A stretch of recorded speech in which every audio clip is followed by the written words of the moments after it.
성도 여러분을 축복합니다. 어느 날 예수님께서 이렇게 말씀하셨어요. 요한복음 5장 17절 말씀에 자 자막을 보시고 시작. 예수께서 그들에게 내 아버지께서 이제까지 일하시니 나도 일한다. 아멘. 나의 아버지 되시는 하나님께서 지금까지 일하고 계시니까 나도 아들인 나도 일하며 산다. 이런 뜻인데 하나님 아버지께서는 무슨 일을 하실까요?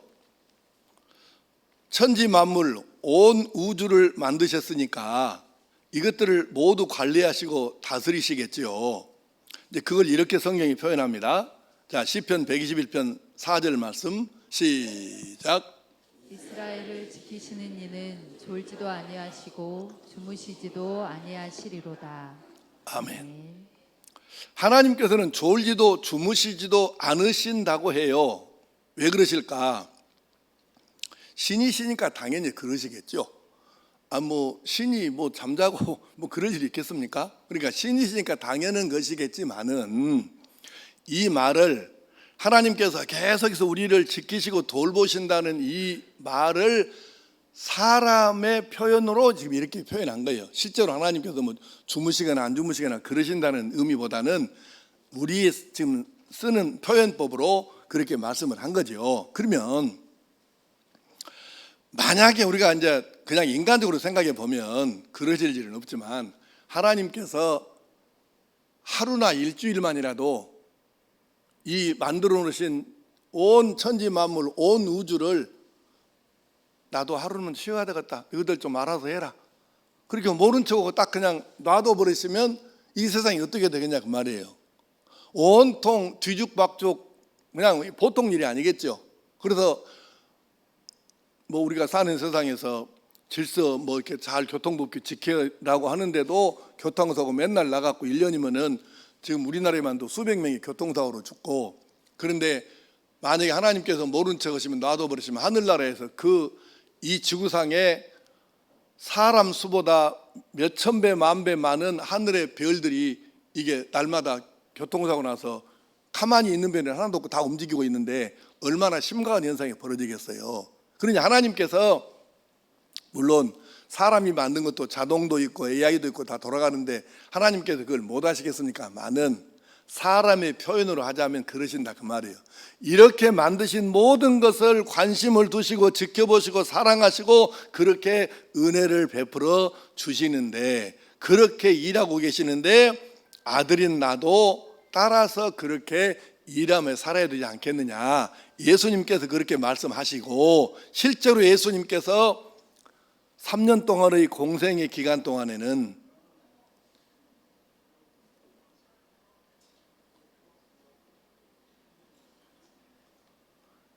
이럴 때는 가끔 중치가 맥힌다고 그래야죠.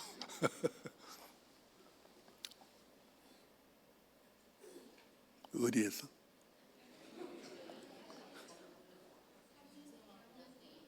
공생에. 나는 끊어져 버리면 골치 아픕니다.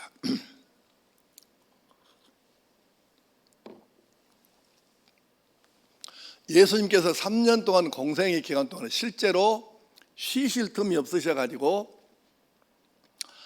온전히 주무시고 편하게 쉬시고 이럴 상황이 못 되었어요.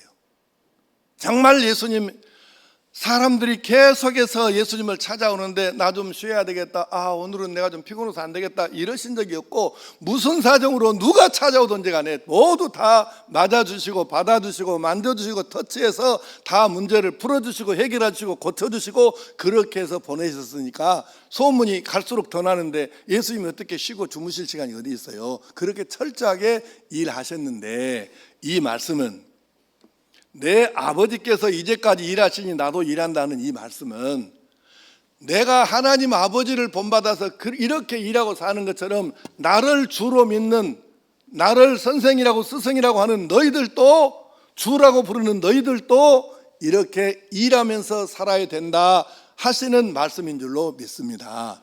그런데 예수님께서 세상에 계시는 동안에 무슨 일을 얼마나 하셨을까? 우리도 그 일을 좀 따라가 봐야 되지 않겠습니까? 이 일이 종류가 너무 많아요. 아주 많아서 이걸 다 소개할 수는 없고 가장 대표적이고 중요하다고 생각되는 말씀을 세 가지로 정리하겠습니다. 첫째, 예수님께서 무슨 일을 주로 많이 하셨을까요? 세상에 계시는 동안에 예수님은 기도하는 일에 심혈을 기울이셨습니다.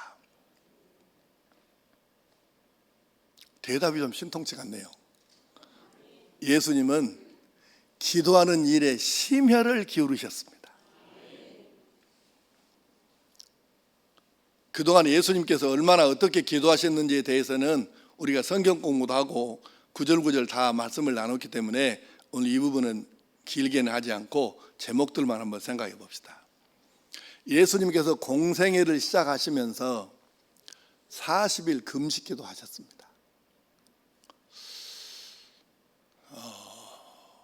우리가 40일 금식기도를 해봐야 이것이 어떤 것인지, 얼마나 대단한 것인지, 얼마나 힘든 것인지를 알 수 있을 터인데, 사실 우리가 여러분이나 나나 40일 금식기도를 안 해봤으면, 목사인 나도 지금 내가 목회 사역을 지금 50년 거의 다 하고 있는데 나도 40일 금식기도를 한 번도 못 해봤습니다. 제일 많이 해본 것이 20일 금식기도입니다. 그러니 목사인 이 사람도 40일 금식기도를 안 해봤는데 40일 금식기도가 얼마나 놀랍고 얼마나 대단하고 얼마나 힘든 것인지를 그냥 이론으로 설명해야 되니 이게 참 실감이 안 나는 것입니다. 40일은 고사하고 지금 여러분에게 4일이라도 10분의 1이라도 금식기도 해본 사람 손 들어봐. 그러면 들지는 말고 그냥 속으로만. 몇 사람이나 될까요? 어려운 것입니다 이거. 근데 예수님이 왜 그렇게 40일씩 금식하시면서 기도하셨을까? 공생이라고 하는 모든 사람 인류를 구속하시고자 하시는 이 사역을 시작하시면서 그냥 하실 수는 없잖아요. 40일 금식하며 기도하셨습니다. 그리고는 예수님께서 하신 사역 중에 제자들을 양육하시는 사역이 굉장히 컸잖아요. 아주 중요한 사역입니다. 예수님께서 하늘로 올라가시면 누군가가 예수님 하신 일을 맡아서 대신해야 되는데 그 일을 위해서 예수님께서 사도들을 12명을 뽑아가지고 집중적으로 훈련을 시키셨어요. 얼마나 큰 일이겠어요. 그래서 예수님께서 12사도들을 확정하시기 전에 또 밤을 새워서 기도하셨습니다. 여러분도 다 아시는 바처럼 십자가에 못 박혀 죽으시려고 하면 이걸 어떻게 사람의 말로 다 이걸 표현하겠어요. 근데 그 중한 일을 앞에 놓으시고 겟세마네 동산에서 기도하시는데 얼마나 애를 쓰고 힘을 쓰고 기도하셨던지 땀이 막 줄줄 흐르는데 땀 속에 피가 베어져 나왔다. 이렇게 기록을 하고 있습니다. 그렇게 예수님께서 기도하셨습니다. 새벽에도 필요하시면 기도하셨고 필요하면 밤중에도 일어나 기도하셨고 날을 세워 철야 기도도 하셨습니다. 어떤 날은 소리 내어서 큰 소리로 기도하셨고 어떤 날에는 옆에 있는 제자들을 아무 소리도 못 알아듣게 침묵으로 기도하셨습니다. 하여간 예수님께서 이렇게 기도하셨는데 예수님께는 어떤 일보다도 기도가 크고 중요한 일이었습니다. 기도 없이는 일을 시작하시지 않으셨어요. 기도 없이는 행동하시지 않으셨습니다. 기도 없이는 움직이지도 않으셨습니다. 그러므로 오늘 여러분과 내가 한번 생각해 봅시다. 예수님께서 기도해야 하실 제목이 많았을까요? 오늘 여러분과 내가 우리가 기도해야 할 제목이 많을까요? 예수님이 많으다면 1번, 당위성으로 말할 때 우리가 2번이다. 우리가 기도할 거에 더 많다 그러면 2번입니다. 1번이 많아요? 2번이 많아요?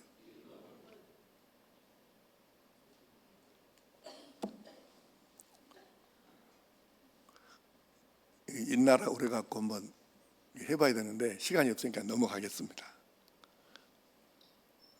기도 안 해도 될, 기도 안 하고 살아도 될, 기도가 없어도 그냥 넉넉하게 살으실 수 있는 유일한 분은 예수님 한 분이셔요. 근데 어떻게 우리보다 예수님이 기도해야 될 제목이 많겠어요? 예수님보다는 우리가 기도해야 될 당위성과 기도해야 할 제목들이 훨씬 더 많은 줄로 믿습니다. 그런데 기도 안 해도 되실 만한 예수님은 이렇게 기도하며 사셨는데 기도 없이는 살 수 없는 우리는 얼마나 어떻게 기도하고 사는지를 돌아볼 필요가 있는 것이죠. 이런 기도는 여러분 다 하고 개인 기도할 때 하시지 않겠어요? 자기를 위한 기도, 가족을 위한 기도, 자녀 손들을 위한 기도, 교회를 위한 기도, 지역을 위한 기도, 나라를 위한 기도, 선교사님들을 위한 이런 기도는 다 하시겠죠. 그래야죠. 그런데 우리는 그런 기본적인 기도 말고도 우리가 해야 될 기도가 사실은 너무 많아요. 지금 우리가 세계 평화를 위해서 기도해야 되는데 지금 일어나고 있는 현재 지구상에서 벌어지고 있는 이 전쟁만 해도 그렇고 특히 여러분 남북의 평화를 위해서 기도 많이 하셔야 합니다. 지금 김정은이하고 윤석열이하고 둘이 하는 것이 한번 맞짱 떠보자. 누가 이긴가 보거나 꼭 좀 형국이 그렇게 좀 가고 있지 않아요? 여러분 볼 때? 좀 걱정됩니다. 여러분이 지각이 좀 제대로 붙어 있는 사람이라면 이게 지금 걱정스러워 가지고요. 아니 전쟁이 나갔고 전쟁이 났을 때 김정은이하고 윤석열이하고 둘이만 죽어보면 상관없어요. 지금 둘이 죽고 나머지 국민들은 백성들은 아무 상관이 없다고 하면 괜찮지. 근데 전쟁 나면 두 놈들은 안 죽어. 누가 죽어요? 생태 같은 우리 새끼들이 죽습니다. 근데 저렇게 무책임하게 어떻게 이제 싸움을 안 해보려고 예를 써야 되는데 해보려고 저렇게 했으니까 여러분 진짜 기도 많이 하셔야 돼요. 저것들이 둘 중에 하나라도 판단 잘못해갖고 그냥 공격 시작하면 이건 전면전으로 가는 거. 그러면 어떻게 돼요? 심각한 거 지금. 근데 사람들이 이렇게 태평하게 살고 있네. 여러분 기도 많이 하세요. 진짜 판단 잘못해갖고 이게 일나면 아이고 할 말이 더 많이 있는데 이 말씀은 지금 여기까지만 합시다. 그리고요 지금 우크라이나, 러시아, 이스라엘, 하마스, 팔레스타인 이렇게 뻥뻥 터지고 막 이렇게 몇만 명 죽고 했다 하니까 사람들이 진짜 문제요. 또 호르무즈 해협에서는 지금 또 후티 반군이 막 쏴가지고 다른 나라 배들이 막 침몰한다 이러니까 또 큰일이네 고 이러는데 이보다 더 심각하고 훨씬 더 많은 사람을 죽이는 문제가 우리 앞에 있는데 직접 눈으로 안 보니까 우리가 놀래도 안 해. 그게 뭔 줄 아세요? 환경 문제입니다. 지구상의 기온이 0.1도만 올라가도 생태계가 심각하게 지금 문제가 커지거든요. 근데 0.1도가 아니고 지금 우리 어렸을 때 생각해 보면 내가 여러분에게 물어볼 시간이 없으니까 내가 직접 얘기할게요. 내 나이가 70이 좀 넘었습니다. 그런데 내가 국민학교, 지금 초등학교죠. 초등학교 다닐 때, 중학교 다닐 때 내 고향이 나주거든요. 전남 나주. 그런데 겨울 내내 눈을 볼 수 있었어요. 광주 무등산에, 나주 금성산에 눈이 없는 적이 없어요. 3월 될 때까지. 골목길 그대는 포장도로가 없으니까 겨울 내내 얼었다 녹았다 하고 눈이 계속 있기 때문에 골목길마다 다 이게 흙이 막 이렇게 해가지고 신발이 성할 수가 없었어요. 빙장로님 맞아요 안 맞아요? 우리 다 그렇게 살았어요. 그런데 지금 대한민국에 아무리 눈이 많이 와도 일주일 정도 아니면 다 녹아갖고 겨울엔 눈 못 보잖아요.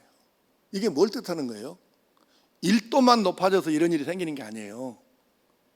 우리가 탄소를 너무 많이 배출하고 탄소 배출하면서 공장 가동하고 탄소 배출하면서 결국은 무언가를 만들고 그걸 우리가 사용하고 이러면서 문제가 생기는데 그래서 이 지금 윤석열이 대선 후보 때 TV 토론하는데 아리100을 좀 설명해 보라 하니까 아리100이 뭔지 뭐래요? 이렇게 물어본 거 기억 안 납니까? 근데 골치 아플 일이에요. 근데 대통령 한다고 저렇게 하고 자빠졌어. 아리100이 뭔지도 모르는데 여러분 지금 우리가 탄소 배출량을 이거를 유엔이 주도해 가지고 국가들끼리 협의해 가지고 몇 년도까지 우리가 이걸 줄여 가지고 제로화하지 아니하면 우리는 지구의 심각한 이 환경과 기후 이 재앙을 피할 수가 없다. 그래서 지금 나라들이 합의해 가지고 어떻게든 탄소 배출량을 줄이고 재생 에너지를 가지고 지금 우리가 공장을 가동해야 된다. 지금 삼성전자가 지금 초비상이에요. 왜냐하면 삼성전자를 비롯해서 현대자동차를 비롯해서 우리나라의 수출 기업들이 지금 유럽과 미국에서 앞으로 몇 년도부터는 이 공장을 가동하면서 재생에너지를 몇 % 이상 사용하지 아니하면 그쪽에서 생산한 물건은 일체 우리가 사용하지 않는다. 이렇게 돌아가고 있는데 지금 정부에서는 윤석열 정부 들어서 갖고 오히려 탄소 배출량을 줄이는 것이 아니라 늘리는 정책을, 옛날 공업화 정책을 다시 들고 나오는 거예요. 이게 보통 일이 아니에요, 여러분. 그래서 이렇게 해가지고 지구의 기온이, 평균 기온이 1도, 2도 이렇게 올라가면 지금 여러분 눈으로 안 보니까 무서운지를 모르는데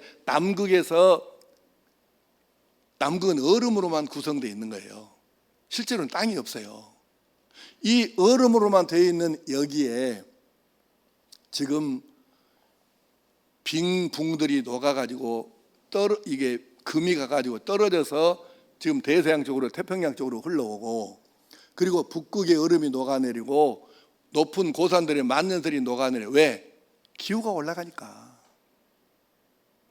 그리고 해수면이 올라가는데 20년 내에 지금 태평양과 대서양에 있는 섬들이 지금 여러 개가 섬이 없어져요. 물이 올라와가지고, 수면이 올라와가지고. 여러분 눈으로 안 보니까 지금 이 심각성, 무서움을 모르는 거예요. 그리고 우리는 아마 여기 오늘 예배에 나온 사람 중에서 60살 넘은 분들은 좀 힘들어도 거의 큰 문제는 없이 그냥 우리가 이 세상 떠날 수 있어요. 근데 우리 손주들은 절대 그렇게 못 삽니다. 심각한 거예요. 심각한 거예요. 그러니까 우리가 이 탄소 배출하면서 만들어진 모든 것은 사용량을 줄이고 자제하고 불편을 감수하고 살아야 되는데, 여러분 아무 생각 없이 식당에 가가지고 냅킨 막 쭉쭉 하나 뽑아서 닦아도 될 것을 2개, 3개, 4개 뽑고, 뭐 집에서 각 티슈 그거 있는 거 테이블에 올려놓으면은 하나만 갖고 해도 될 걸 갖다 2개, 3개를, 이거 재밌나 봐, 뽑으면 톡톡 뽑으니까.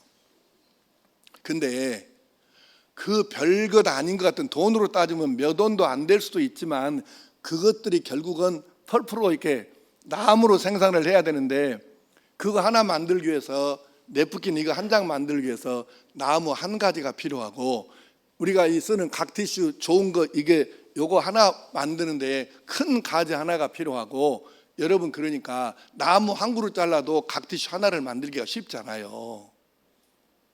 근데 우리는 지구상에서 지금 나무는 베어서 삼리면 밀리면 없어지고, 공장은 계속 가동해서 이게 탄소는 배출하고 이러니까 이게 좀 심각한데, 그래서 여러분이 실천을 해야 되는데 2가지를 해야 돼. 첫째, 기도해. 환경 문제를 놓고 기도해야 됩니다. 세계 평화보다 더 심각한 게 뭐냐면은 환경 문제예요. 이걸 놓고 기도할 뿐만 아니라, 기도했으면 지각이 좀 있어가지고 하나님께서 하실 일과 내가 해야 될 일을 구분해가지고 내가 해야 할 일을 하면서 기도해야지, 입으로만 기도하고 막 계속 쓰고 어질고 벌리고 다 이렇게 자치면 기도는 하는데 환경은 지가 더 파괴하고 있네. 이러면 어떻게 할까 이게. 그래서 여러분에게 가장 돈 적게 들어가는 것부터 제가 예를 하나만 더 드릴게요. 화장실에 가지요. 그럼 두루마리 화장지를 사용해요. 그러면 한 칸이 보통 이 정도 길이쯤 됩니다. 화장실에 가서 두루마리 화장지. 근데 잘 들으세요. 내가 아주 쉬운 예를 지금 들어 설명하는 거예요. 얼만큼 우리가 기도하면서 환경 문제에 대해서 관심을 가질 건가. 화장지 길이 이 정도밖에 안 되는 한 칸, 이 한 칸을 적게 줄여서 화장실에서 사용하는 것이 나무 한 가지를 살리는 일이에요. 제발 생각 없이 불 켜고 끄지 않고 자동차 시동 걸어서 움직이지도 않는데 그 시동 걸어갖고 켜놓고 놔두고, 제발. 그리고 겨울에 에어컨 다 코드 빼서, 이게 지금 그 에어컨 사용을 안 해도 코드가 꼽아져 있으면 대기 전력이라는 게 있기 때문에 이게 약 3와트에서 5와트 이상이 그대로 그냥 소비가 되는 거예요.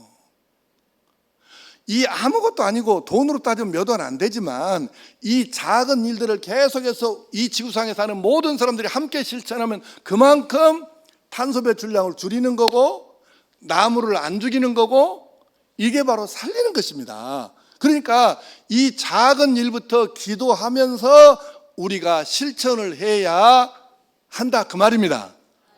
예수님께서는 이렇게 평생을 기도 안 해도 될 유일한 분인데 기도하며 사셨으니까 우리가 예수님 따라서 기도하며 살아야 하는데 다 함께 따라하겠습니다. 기도가 큰 일입니다. 예수님께서 기도하시니 나도 기도합니다. 우리가 왜 기도한다고요?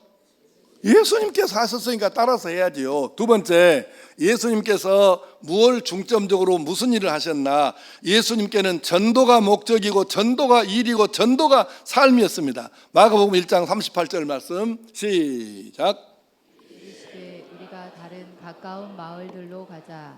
거기서도 전도하리니 내가 이를 위하여 왔노라. 아멘. 우리 교인들은 다 외우는 말씀이에요.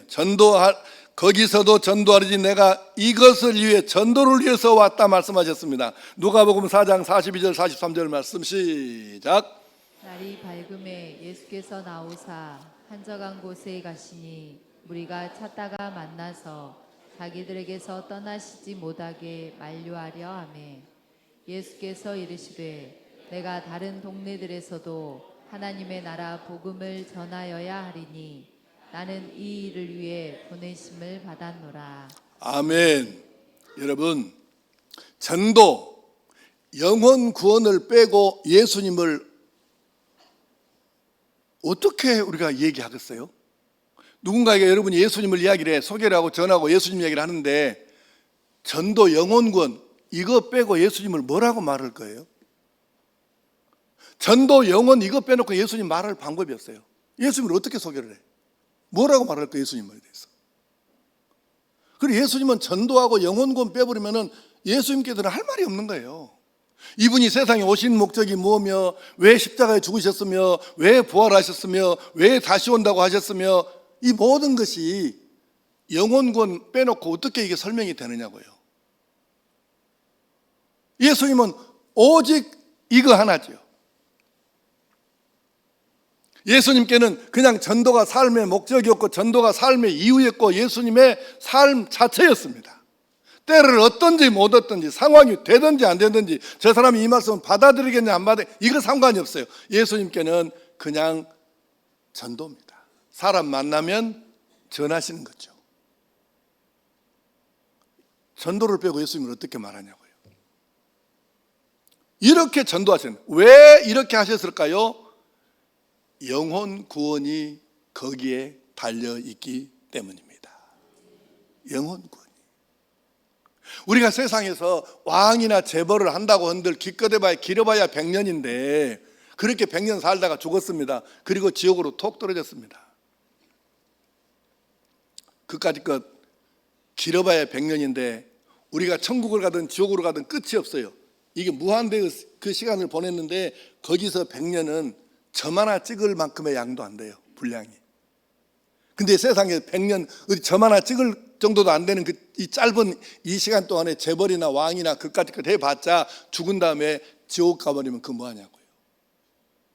그러나 우리가 세상에서 어떻게 살았던지 간에 예수 믿어서 죽은 다음에 하늘나라 가면 천국에를 들어가면 끝도 없는 무한대의 시간을 하나님과 함께 예수님과 함께 영광을 누리면서 살 것인데 이 얼마나 놀라운 일입니까? 왜 그렇게 예수님께서 전도 영혼구원 전도 영혼구원 왜 그렇게 매달려 사셨냐? 전도에 바로 여기에 영혼구원이 천국이냐 지옥이냐가 결정되기 때문에 예수님께서 그렇게 하실 수밖에 없었다 그 말씀입니다.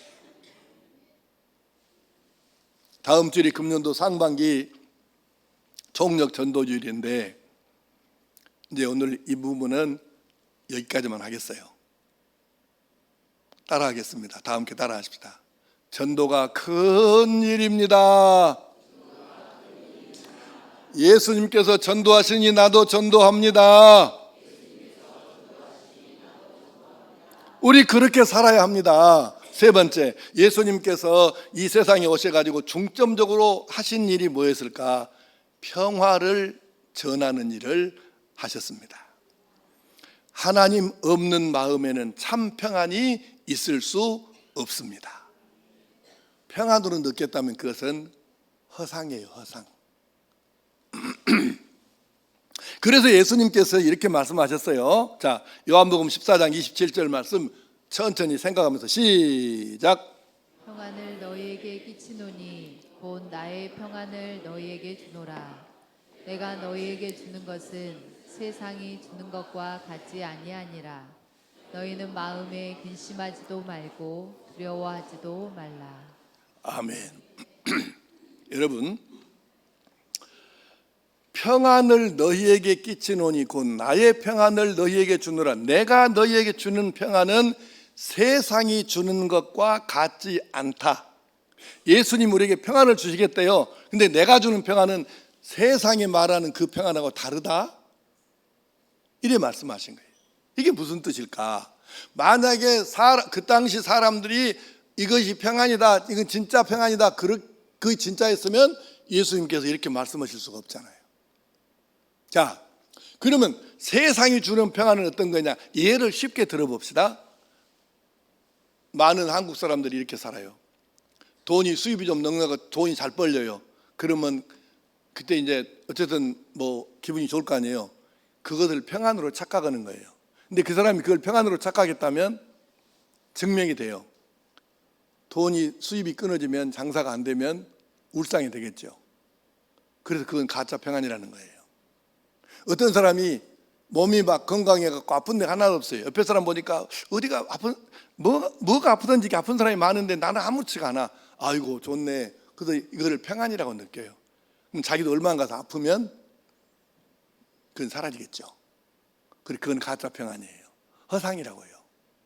자기 아이가 막 학교 시험도 성적도 좋고 막 공부도 잘하고 이래가지고 막 기분이 좋았어. 아이고 나는 평안하다 평안하다. 그 진짜인 줄 알고. 그런데 그러다가 아이가 그냥 성적이 갑자기 툭 떨어지면 뭔 일이 문제가 생겨가지고 성적이 툭 떨어지면 금방 이제 막 땅이 막 무너지는 것처럼 하죠. 그 가짜 평안이에요. 그럼 주님의 평안은 어떤 거냐? 그러면 예수님께서 주시는 평안, 하나님께로부터 오는 평안은 달라요. 아파도 상관없고 건강해도 상관없다. 일이 잘 돼도 상관없고 안 돼도 상관없다. 아이들이 잘 되면 감사할 일이지, 그러나 잘 돼도 안 돼도 내 마음의 평안은 똑같다. 이것이 진짜 평안입니다. 그럼 예수님께서 말씀하신 평안을 내가 주는 평안, 내가 너에게 평안을 주노냐 하셨을 때 이 평안은 어떤 평안인가? 자, 예수님께서 십자가에 못 박혀 죽으셨습니다. 그런데요, 그 전에 여러분이 누구한테 두들겨 맞아가지고 갈비가 하나 부러졌다.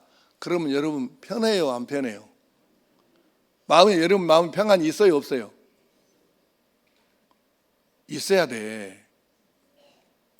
아니 갈비 부러진 거다고 내가 마음에서 평안을 누리는 거다고 그게 뭔 관계예요, 그게? 몸에 통증이 있어도 마음에 있는 평안은 뺏기면 안 된다고요. 그러니까 주님께서 이제 봅시다. 내가 갈비가 부러졌는데 나는 마음이 평안이 없어져 버렸다. 그러면 여러분도 가짜 평안, 허상에 사로잡혀 살았던 거예요. 자, 예수님께서 십자가에 못 박혀 죽으셨어요.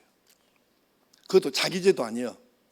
우리들의 죄를 대신 지고 우리 죄값을 대신 치르시느라고 그렇게 채찍에 맞고 그렇게 가시모자 써갖고 머리와 이마가 다 찢어져 가지고 피가 막 흐르는데 그 상태에서 또 사람 뉘어놓고 나무 위에다 뉘어놓고 못을 박아서 생사람을 쇠못을 박아갖고 세워놨어. 그래서 십자가 못 박혀서 6시간 동안 이렇게 계셨어요.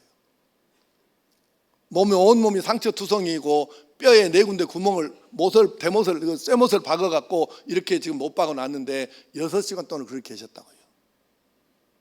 그러면 지금 방금 여러분이 누구한테 맞아갖고 갈비가 부러졌고 마음이 안 편하다 그랬으면 예수님은 어땠겠습니까? 그때 예수님은 막 분노가 치밀어갖고 막 어떻게 돼버려야 되지 않겠어요? 근데 예수님께서 그렇게 분노가 치밀어갖고 막 이빨을 부룩부룩하는 너희들 폴자이씨 그런 막 이러셨습니까? 근데 그 예수님께서 십자가에서 모르겠어요. 진짜 예수님께서 6시간 동안 7가지만 말씀하셨는가? 우리는 가상칠언이라고 하는데 내 개인적인 생각으로는 7말씀보다는 좀 더 하셨을 것이다. 그런데 성경에 기록되어 있는 것이 7말씀만 기록이 되어 있어서 우리가 가상칠언이라고 하는데 그 중에 이런 말씀도 하셨죠. 십자가에 못 박힌 상태에서 자기를 십자가에 못 박은 그 인간들, 군인들을 향해서 하나님께 기도해요. 하나님 아버지, 지금 저 사람들은요 자기들이 하는 일이 뭘 뜻하는지도 모르고 지금 하지 않습니까? 그러니 저 사람들을 용서해 주세요. 하나님께 이렇게 기도해요. 여러분 마음의 평안이 잃어버려가지고 마음에 분노가 차 있으면 이 기도 될까요? 안 될까요? 안 되지요. 그런데 예수님께서 그렇게 6시간 동안 못 박힌 상태에서 몸은 통증이 심각했겠죠. 그런데 몸에 통증은 있어도 마음의 이 평안, 하나님이 주신 평안은 흔들리지 않고 그대로 있었기 때문에 자기를 십자가에 못 박은 군인을 위해서 기도하고 자기 어머니를 부탁하고 강도가 자기를 부탁했을 때 오냐 네가 오늘 나와 함께 낙원에 있으리라 이렇게 축복하시고 이런 모든 일이 예수님 마음에 평안이 깨졌으면 있을 수가 없는 일이잖아요. 바로 십자가 위에서도 예수님이 누리셨던 이 평안을 여러분에게 주신 줄로 믿습니다. 예수 믿는 사람에게, 구주를 영접한 사람에게 모두에게 거저 선물로 주신 줄 믿습니다. 이 평안을 누리라는 거죠. 이 평안을 우리에게 거둬 주셨으니 우리가 이 평안을 마음껏 누리면서 살아야 될 줄로 믿습니다. 그리고 예수님께서 또 이렇게 말씀하셨어요. 마태복음 10장 11절 12절 시작. 어떤 성이나 마을에 들어가든지 그 중에 합당한 자를 찾아내어 너희가 떠나기까지 거기서 머물라. 또 그 집에 들어가면서 평안하기를 빌라. 아멘. 70인 전도들을 2명씩 짝줘서 막 동네마다 이렇게 보내시면서 하신 말씀이에요. 그러면서 어느 동네든지 가게 되면 잠잘 집은 먼저 하나를 골라라. 일주일 그 동네에 머문다 그러면 일주일 동안 머물 집은 한 사람 집에서 자기 왔다 갔다 하면 곤란해. 그래서 한 집을 고르고, 근데 너희들이 누 집에를 가든지 간에 집에 들어가지 않냐? 그러면 먼저 할 게 있다. 그게 뭐냐면 그 집에 하나님의 평안이 임하기를 기도해 줘라. 이러신 거예요. 여러분, 예수 믿는 사람들이 이제 다른 집에 가면 이게 잠깐 앉아서 짧게 기도하잖아요. 이때 기도 길게 하는 사람이 항상 문제예요. 몰라서 그랬으면 이제 넘어가요. 그러니까 오늘은 여러분이 들었잖아요. 그러니까 지금부터는 남의 집에 가갖고 처음에 앉아서 잠깐 기도할 때 길게 기도하는 거 이거 외식이에요. 가식이라고. 그렇게 기도하는 거는 가짜예요. 잘 들으셔야 돼. 예수님께서 말씀하신 뜻은 예수님께서 누구 집에 가든지 간에 먼저 그 집에 평화를 빌라 기도해라 그렇게 하셨어. 우리가 이렇게 기도하는 거예요. 여러분이 하고 싶어 하는 게 아니야. 이 말씀 때문에 우리가 기도하는 거거든요. 그러면 그 기도 내용이 뭐냐는 거예요. 하나님, 이 집에 무엇보다도 하나님이 주시는 평안이 물질보다 건강보다 훨씬 더 중요하오니 그 평안을 이 집 가정이 누리게 하여 주시옵소서. 이렇게 기도하라는 얘기예요. 이거 10초도 안 걸려요. 근데 사람들 여러 명이 있는데 들어가서 기도를 혼자 3분씩 5분씩 하고 안 갔으면 속 터져버려요.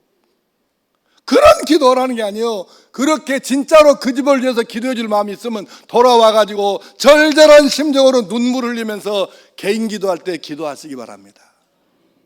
알고 해야 돼. 알고. 평안을 비는 기도라는 뜻이에요. 자, 그래서 예수님께서 이렇게 제자들에게 둘씩 짝지어서 70명 전도대를 보내시면서 하신 말씀이 그 집에 들어가면서 평안하기를 기도하라 하신 말씀의 뜻이 뭐냐면 너희들은 어디 가든지 하나님의 평안을 전해주는 사람, 심는 사람이 돼야 한다. 그 뜻이에요. 그 뜻. 그리스도인은 예수님의 제자는 기본적으로 평화를 심는 사람, 평화를 전하는 사람입니다. 그렇게 살라는 거예요. 또 에베소서 2장 17절 말씀 시작. 또 오셔서 먼데 있는 너희에게 평안을 전하시고 가까운 데 있는 자들에게 평안을 전하셨으니. 아멘. 바울 사도가 예수님을 해석해 봤어요. 그랬더니 이렇게 나오는 거예요. 예수님을 오셔가지고 먼 데 있는 너희에게도 평안을 전하시고 가까운 데 있는 사람들에게도 평안을 전하셨다. 그러니 우리가 어떻게 살아야 되겠냐? 평안을 전하는 사람으로 사는 게 그리스도인이다. 지금 그 뜻이에요. 예, 예수님 평화를 위해서 사셨으니까. 자, 예수님은 평화를 위해 오셨습니다. 하나님과 사람 사이에, 사람과 사람, 사람과 자연, 민족과 민족, 나라와 나라 사이에 참된 평화, 주님의 평화가 있어야 합니다. 세상이 주는 가짜 말고 진짜 주님의 평화가 있어야 할 줄로 믿습니다. 그래서 주님을 진정으로 모신 성도는 가는 곳마다 주님처럼 평화를 심고 평화를 전해야 합니다. 예수 잘 믿는 사람이 직장에 가든 동네 가든 어떤 모임이든 사람들 모이는 곳 가면 예수 잘 믿는 사람은 그 사람이 들어가면 그 모임이 화평이 이루어져야 합니다. 시끄러우면 안 돼요. 예수 믿는 사람이 들어가면 시끄럽다가도 조용하고 평안해져야지. 예수 믿는 사람이 트러블 메이커가 되면 예수를 아주 잘 못 믿는 거예요. 그리스도인은 기본적으로 평화를 만드는 사람, 피스메이커입니다. 자, 특별히 예수님께서 세상에 계시는 동안에 예수님이 이방인을 차별하셨어요? 안 하셨어요? 안 하셨어요. 유대인과 이방인 차별 안 하셨습니다. 사도들도 가령 로마서를 보아도 바울 사도도 그랬어요. 그러면 오늘 우리가 어떻게 살아야 되나? 여러분, 우리나라에 외국인이 지금 얼마나 있는 줄 아세요? 우리나라에 현재 있는 외국인이? 시간 없으니까 내가 얘기할게요. 250만에서 300만, 좀 이제 통계의 난이도에 따라 좀 편차가 있긴 한데 250만에서 300만 정도 된다고 그래요. 그러면 여러분 생각해 보세요. 우리가 외국에 가서 선교도 할란지거나 선교가 얼마나 힘들어요. 그런데 이 외국인이 지금 우리나라에 없으면 우리나라요, 해남에 고구마 농사 못 짓습니다. 무안에 양파 농사 못 짓습니다. 완도에 축양장 안 돌아갑니다. 대우조선, 삼성조선, 현대조선, 조선소 못 돌아갑니다. 이게 어마무시한 수입이 되는데 못 돌아갑니다. 건축 현장 외국인 근로하지 않으면 지금 우리는 집도 못 짓게 됐어. 지금 상황이.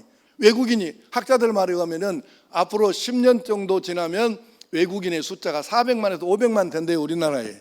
이게 현실이에요. 그러면 우리가 외국에 나가서 선교도 할란지거나 글로 뭔가 아쉬워가지고 우리나라에 찾아온 이 사람들을 조금 더 친절하게 해주고 조금 더 잘해줘가지고 따뜻하게 대해주면서 복음도 함께 예수님도 함께 그들의 마음에 넣어줘가지고, 여러분, 우리가 그 나라에 가서 전도기가 쉽겠습니까? 우리나라에 찾아온 사람들에게 전도기가 쉽겠습니까? 그러죠. 그러니까 아니, 자기 발로 와가지고 이렇게 있는 사람들 조금만 우리가 친절하게 해주고 잘해주고 그렇게 하면 마음을 열 수 있는데, 그래서 그들에게 예수님을 전하고 주님의 평안을 그들에게 차별하지 말고 그들에게 전해야 할 줄로 믿습니다. 자, 여러분, 우리가 예수님께서 말씀하시길 우리에게 땅 끝까지 가서 모든 민족을 제자 삼으러 가셨으니까, 그래서 우리가 만나는 모든 사람에게 주님의 평화를 전하는, 그래서 우리가 그리스도인이 가는 곳마다 참된 평화가 넘쳐나는 은혜가 있기를 축복합니다. 함께 따라하겠습니다. 평화가 큰 일입니다. 예수님께서 화평케 하시니 나도 화평케 합니다. 아멘. 오늘 말씀을 마치고자 합니다. 데살로니가후서 3장 10절 말씀 읽겠습니다. 시작. 우리가 너희와 함께 있을 때에도 너희에게 명하기를 누구든지 일하기 싫어하거든 먹지도 말게 하라. 아멘. 일하기 싫으면 못 먹게 해라가요?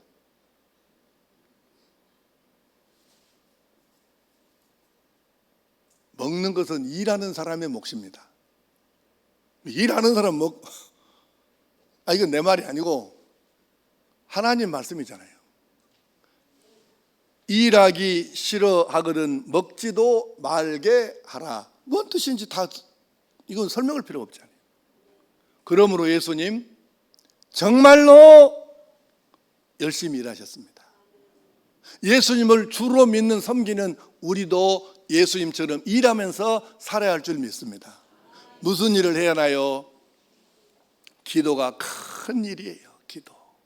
전도가 큰 일이에요. 사람 사이에 화평을 심는 게 아주 큰 일이에요. 우리도 예수님을 따라서 기도라고는 큰 일을 감당하고 전도라고는 큰 일을 감당하고 화평케 하는 큰 일을 잘 감당하면서, 그래서 예수님을 따라 열심히 이렇게 일하며 삶으로 우리가 가는 곳마다 하나님의 영이 임하고 하나님께서 주시는 평안과 기쁨과 복이 임하고, 그래서 우리 하나님께 귀하게 쓰임받고 하나님을 크게 기쁘시게 해드리는 온전한 하나님의 사람으로 살아갈 수 있기를 축복합니다. 한번 따라하겠습니다. 예수님께서 일하셨으니 나도 일하며 살겠습니다. 기도하겠습니다. 아버지 하나님, 우리 예수님 세상에 계시는 동안에 정말 열심히 일하며 사셨습니다. 내 아버지께서 일하시니 나도 일한다고 말씀하셨습니다. 예수님을 믿는 우리들도 예수님께서 하나님을 본받은 것처럼 우리도 예수님을 본받아서 열심히 일하며 살게 하여 주시옵소서. 열심히 기도하게 하여 주옵소서. 열심히 전도하며 살게 하여 주옵소서. 열심히 화평을 심는 성도 되게 하여 주시옵소서. 주 예수님의 이름으로 기도하옵나이다. 아멘.